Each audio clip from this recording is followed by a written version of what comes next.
Welcome back to another video. In this video we are going to solve this problem that y square plus 12y plus 32 is equal to 0. We have to find the value of y. So first of all, here we write solution.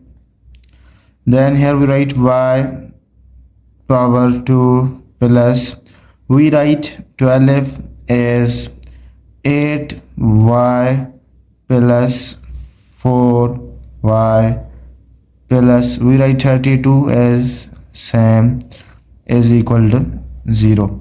So now here we write this and this. Here we see that y is common, so we take y common.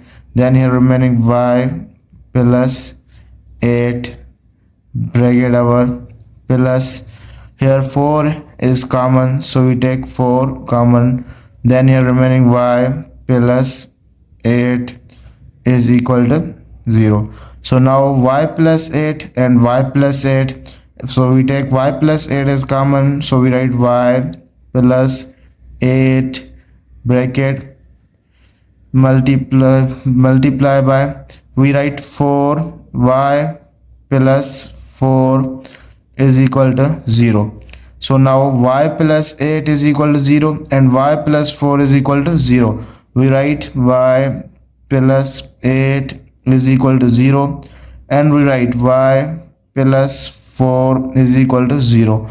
So now y is equal to 8 is equal to other side of equal, it becomes minus 8 and y is equal to minus 4. So y is equal to minus 8 and y is equal to minus 4. This is our answer. Thanks for watching the video.